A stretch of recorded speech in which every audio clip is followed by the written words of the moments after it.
Hello readers, back again with another bookish vlog. I lucked out and got in on the $5.99 fiction sale from Book Outlet. I think it was back in June. So this is my book haul from Book Outlet. First up is, these are all the kids books that I got, and these are all the adult books that I got. You might ask, Darla, why did you buy half as many kids books as you did adult books? But to me, summer reading screams kids books. Summer to me and the reading just brings back so many childhood memories of, you know, going to the library and doing the reading programs and just laying outside on a blanket having a picnic with a library book. So to me, summer is kids books. In fact, right now I'm reading Harriet the Spy again because I just love that book. So let's check out the kids' books that I got first. So settle in, get yourself something cozy to drink, and let's get into it.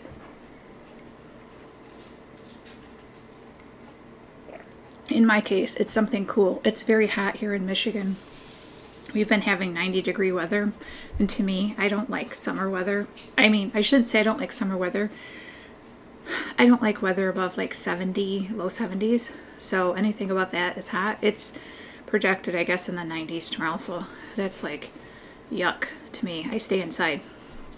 Anyways, so what did I get here? Whitebird.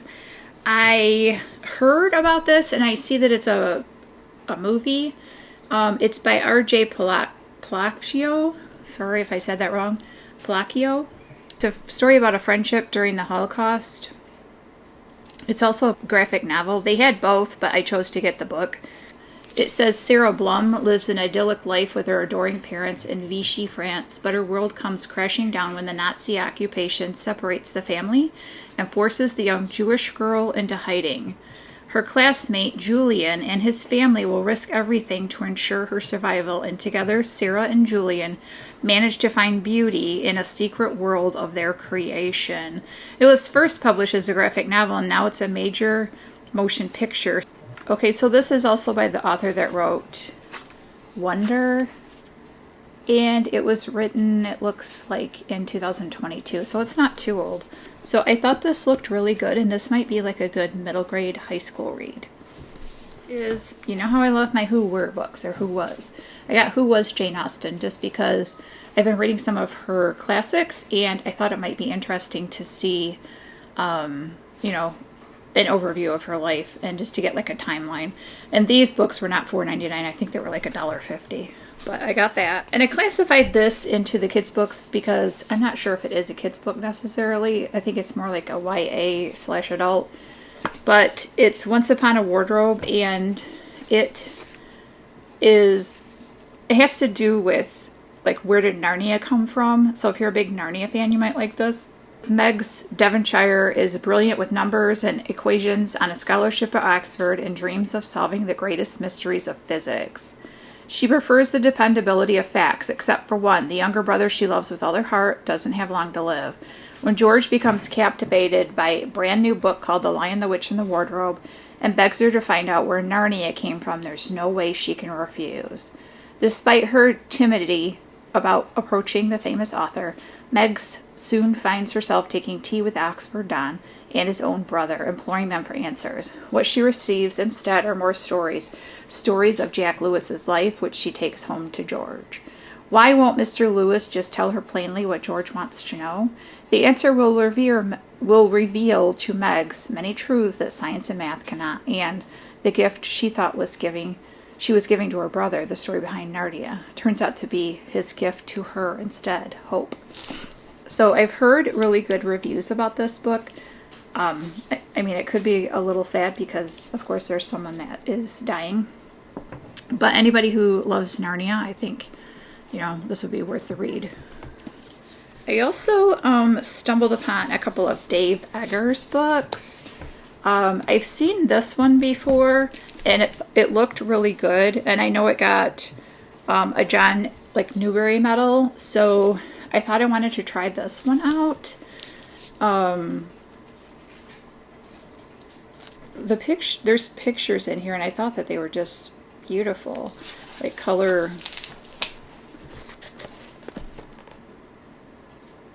pictures. The book just looked really cool.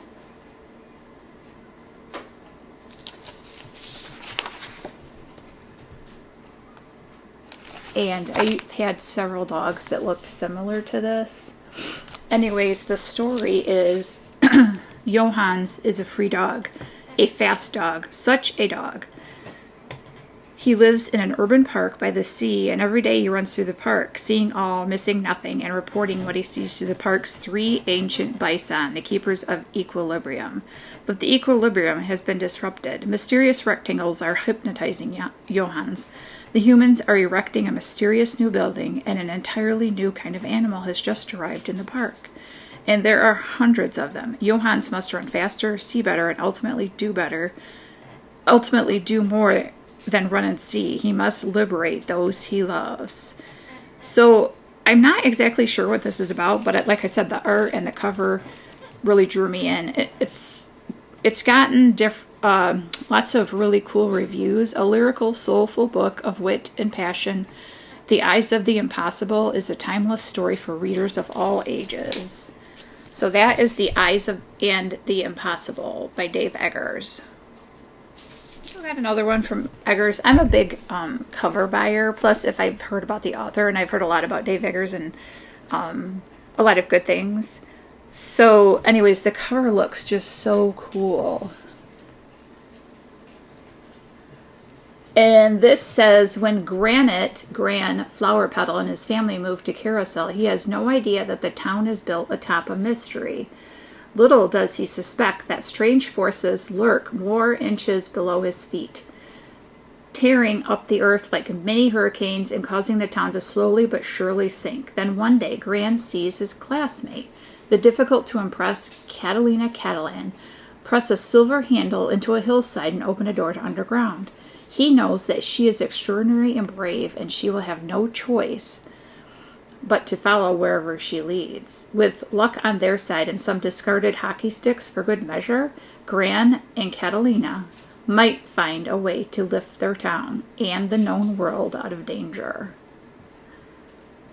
So Mac Barnett says, this book is a ripper, full of all good stuff, adventure, mystery, and lots of great jokes. Again, I loved the cover, and the description sounded really cool. The book I got was A Game of Fox and Squirrels. This book looked really good. The cover looked really good, and it was recommended, I think, by the Cottage Fairy a while ago, and I saw this book, and now it looks like they have, it's by Jen Reese, and now I think there's a another one out called Every Bird a Prince. It says, after an incident shatters their family, 11-year-old Samantha Littlefield and her sister Caitlin are sent to live in rural Oregon with an aunt they've never met. Sam wants nothing more than to go back the way things were before she spoke up. When Aunt Vicky gives Sam a mysterious card game called A Game of Fox and Squirrels, Sam falls in love with the animal characters, especially the charming trickster fox, Ashinder. Then one day, Ashinder shows up in Sam's room and offers her an adventure and a promise, find the golden acorn, and Sam can have anything she desires. But the fox is hiding rules that Sam hasn't prepared for, and her home feels more welcoming than she'd ever expected. As Sam is swept up in the dangerous quest, the line between magic and reality grows thin. If she makes the wrong move, she'll lose far more than just a game. So if you like games and, I don't know, I love like talking animals and like the woodland creatures. I love the wind in the willows. It looks really cool. And I think it kind of like describes the game because it gives like rules in here. So I'm really anxious to give this book a try. Another book that I got was The Cats of Silver Crescent by Kayla Noel. And of course, I mean, it has cats on it. Like, I'm not going to not get it. And I'm a big cover buyer, and but it sounded interesting. It says, to Elsie McBride, it looks like a gingerbread house melting in the sun. To the 4 unusual cats who live there, it's always been their secret home, ever since Rose Fairweather took them in and changed their lives forever.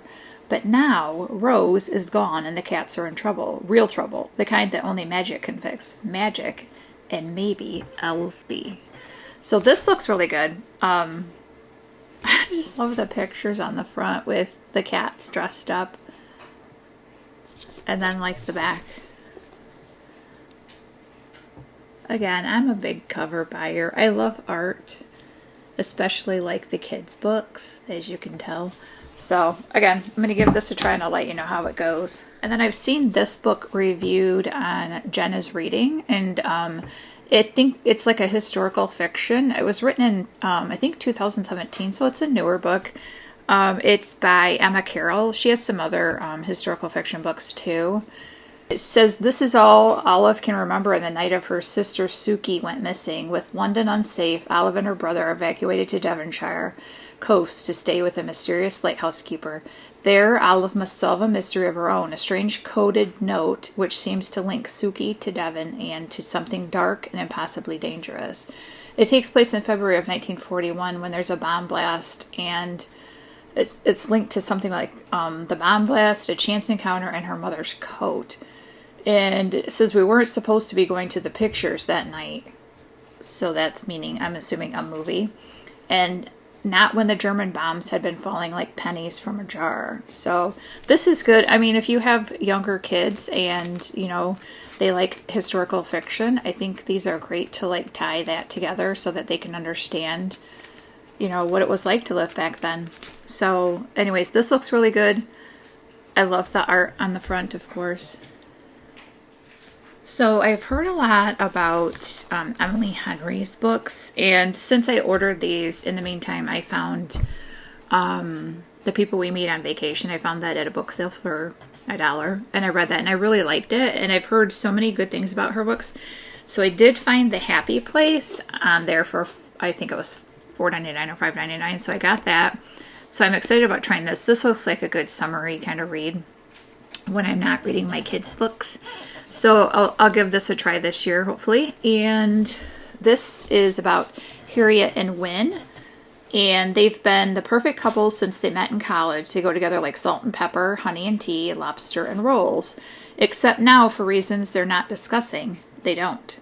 They broke up 5 months ago and still haven't told their best friends, which is how they find themselves sharing a bedroom at the main cottage that has been their friends' group yearly getaway for the last decade. Their annual respite from the world, where for one vibrant, blissful week, they leave behind their daily lives, have copious amounts of cheese, wine, and seafood, and soak up the salty coastal air with the people who understand them most.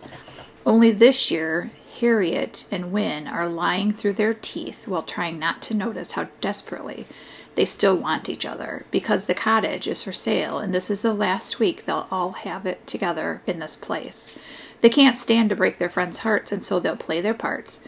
Harriet will be the driven surgical resident who never starts a fight, and Wynne will be the laid-back charmer who never lets the cracks show. It's a flawless plan if you look at it from the great distance and through a pair of sunscreen-smeared sunglasses. After years of being in love, how hard could it be to fake it for 1 week in front of those who you know the best? Well, it sounds like it would be very hard to fake it for people who know you very well. This sounds like a great, quick, fluffy summer read. So the other two books that I picked up were the third and fourth books in the Dove Pond series by Karen Hawkins. So the first book in this series is The Book Charmer. I recommend that if you haven't read the Dove Pond series and you're interested in it, it deals with sisters, strong female characters, they have magical powers, and one's a librarian, and I think one, it's been a while since I've read them, I think one is a baker, which I would think would have to do with this book, and they live in this town called Dove Pond. Anyways, these are the third and fourth books, which I did not realize that they had, so I've read the first two, and so I grabbed these, and I'm excited to finish the series.